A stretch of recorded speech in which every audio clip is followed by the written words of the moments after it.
नमस्कार।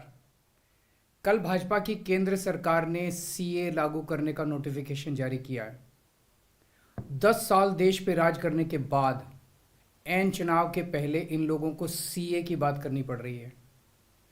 अगर 10 साल में कुछ अच्छा काम कर लेते तो शायद आज सीए की जगह अपने कामों पे वोट मांग रहे होते। आज देश के सामने सबसे बड़ी समस्या महंगाई और बेरोजगारी की है। किसी को भी घर चलाना मुश्किल हो रहा है, इतनी ज़्यादा महंगाई हो गई है, कमर तोड़ महंगाई हो रही है। उधर हमारे युवा दर दर की ठोकरें खा रहे हैं रोजगार के लिए, उनके ऊपर डंडे लाठियां बरसाई जा रही हैं। ऐसे में सरकार बेरोजगारी और महंगाई का समाधान ढूंढने की बजाय सीए की बात कर रही है, तो ये बड़े दुख की बात है। ये सीए आखिर है क्या? बीजेपी की केंद्र सरकार का कहना है कि 3 देश, बांग्लादेश, पाकिस्तान और अफगानिस्तान, इन 3 देशों के अल्पसंख्यक जो हैं वो अगर भारत की नागरिकता लेना चाहें तो उन्हें भारत की नागरिकता दे दी जाएगी। इसका मतलब बड़ी संख्या में यहाँ से अल्पसंख्यकों को हमारे देश में लाया जाएगा, उनको रोज़गार दिए जाएंगे, उनके लिए घर बनाए जाएंगे, उनको यहाँ बसाया जाएगा। अजीब बात है ना। बीजेपी की केंद्र सरकार से हमारे बच्चों को रोजगार दिए नहीं जा रहे, पाकिस्तान से लोगों को लाके उनके बच्चों को रोजगार देना चाहते हैं। हमारे लोगों के पास तो घर नहीं है, भारत के तो ढेरों लोग बेघर हैं, लेकिन बीजेपी वाले पाकिस्तान से लोगों को लाके उन्हें भारत में बसाना चाहते हैं, उनको घर देना चाहते हैं। हमारे रोजगार उनके बच्चों को देना चाहते हैं, हमारे हक के घर उनमें पाकिस्तानियों को बसाना चाहते हैं। भारत सरकार का जो सरकारी पैसा हमारे परिवार और देश के विकास पे खर्च होना चाहिए, वो पैसा पाकिस्तानियों को भारत में बसाने पे खर्च किया जाएगा। इन 3 देशों में लगभग 2.5 से 3 करोड़ अल्पसंख्यक हैं। ये तीनों बहुत गरीब देश हैं। जैसे ही भारत के दरवाजे खुलेंगे, इन 3 देशों से भारी भीड़ हमारे भारत में आ जाएगी। अगर इन 2.5-3 करोड़ में से 1.5 करोड़ लोग भी भारत आ गए तो कौन देगा इनको रोजगार? कहां बसाओगे इनको? बीजेपी वाले अपने घर में बसाएंगे क्या इनको? इनके अपने घर में रखेंगे क्या इनको? बीजेपी वाले देंगे क्या इनको रोजगार? कौन देगा इनको रोजगार? तो प्रश्न उठता है कि बीजेपी ऐसा क्यों कर रही है। कई लोगों से मैंने बात की, कुछ लोगों का कहना है कि ये पूरा का पूरा खेल वोट बैंक बनाने की गंदी राजनीति है। इन तीनों देशों से 1.5-2 करोड़ लोगों को अगर भारत ले आया गया और उनको चुन चुन के इस तरह से देश के अलग अलग भागों में बसाया गया, जिससे जहां जहां बीजेपी के वोट कम हैं वहां झुग्गियां डाल के अगर इन लोगों को वहां बसाया गया तो वहां बीजेपी का एक पक्का वोट बैंक तैयार हो जाएगा, बीजेपी के वोट बढ़ जाएंगे। और आने वाले इस चुनाव में तो नहीं, आने वाले भविष्य के चुनाव में बीजेपी को इससे बहुत बड़ा चुनावी फायदा मिल सकता है, ऐसा कुछ लोगों का कहना है।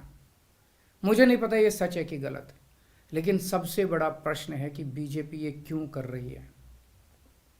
एक तरफ बीजेपी की हरियाणा सरकार हरियाणा के बच्चों को रोजगार देने में असमर्थ है। रोजगार के लिए हरियाणा सरकार अपने बच्चों को इजराइल भेज रही है। इजराइल में हम सब जानते हैं कि युद्ध चल रहा है, हमारे बच्चों को युद्ध में धकेला जा रहा है।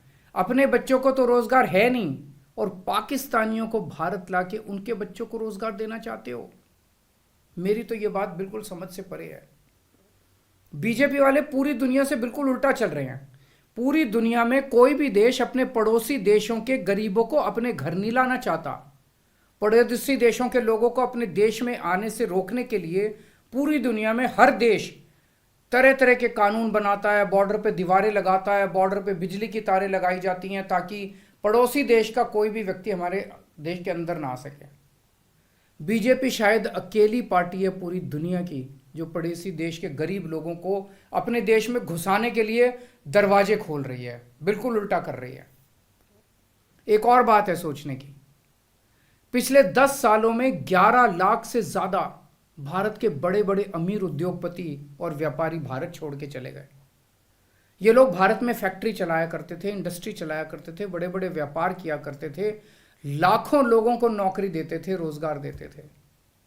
ये बीजेपी की गलत नीतियों और उनके अत्याचार से तंग आके भारत छोड़ के चले गए। अगर बीजेपी को लाना ही है तो इन लोगों को वापस भारत लेके आओ ना, जो भारत छोड़ के चले गए। ये भारत आएंगे, इनके पास पैसा है, भारत में इन्वेस्ट करेंगे, नई नई फैक्ट्रियां खोलेंगे, नए नए व्यापार खोलेंगे, अपने बच्चों को रोजगार मिलेगा।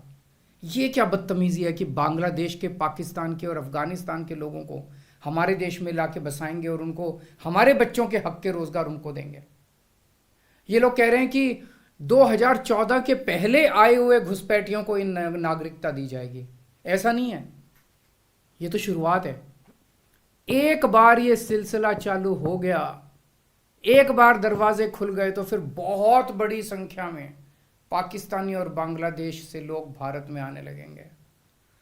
आज बीजेपी कह रही है 2014 के पहले आए हुए लोगों को ही नागरिकता दी जाएगी। देख लेना, अगले चुनाव में ये बीजेपी वाले इस तारीख को बढ़ा के 2024 कर देंगे कि 2024 के आए हुए पहले वाले लोगों को दी जाएगी, और फिर इसे और आगे बढ़ा देंगे। मोटी मोटी बात यह है कि पाकिस्तानियों और बांग्लादेशियों के लिए भारी संख्या में भारत आने के लिए बीजेपी सरकार ने दरवाजे खोल दिए। ये देश के लिए बेहद खतरनाक है, और इसका सबसे ज्यादा खामियाजा उत्तर पूर्व, नॉर्थ ईस्टर्न स्टेट्स भुगत रहे हैं, खासकर आसाम। आसाम के लोगों की भाषा और संस्कृति खतरे में पड़ चुकी है, क्योंकि वहां पे बांग्लादेश से इतनी बड़ी संख्या के ऊपर इलीगल माइग्रेशन हुआ है। अब बीजेपी कह रही है कि इलीगल माइग्रेंट जो आए हैं उनको हम नागरिकता देंगे, उनको हम बसाएंगे, आसाम में बसाएंगे। आसाम के लोग बहुत नाराज हैं। एक तरह से देखा जाए तो हेमंत बिश्व शर्मा जो बीजेपी के मुख्यमंत्री हैं, उन्होंने धोखा दिया अपने लोगों को। अपने आसाम के लोगों की खातिर उन्हें सीए का विरोध करना चाहिए था। उन्हें कहना चाहिए था कि असम के लोगों की संस्कृति और भाषा दोनों खतरे में है, ये बिल्कुल बर्दाश्त नहीं किया जाएगा। तो दोस्तों, पूरे देश की मांग है कि सीए को वापस लिया जाए। हम किसी हालत में अपने बच्चों की नौकरियां, अपने बच्चों के रोजगार दूसरे देश के लोगों को किसी हालत में नहीं देंगे। और अगर बीजेपी नहीं मानती तो इसको वापस नहीं लेती, तो इस चुनाव के अंदर बीजेपी के खिलाफ वोट करके आप अपना गुस्सा जाहिर कीजिए। नमस्कार।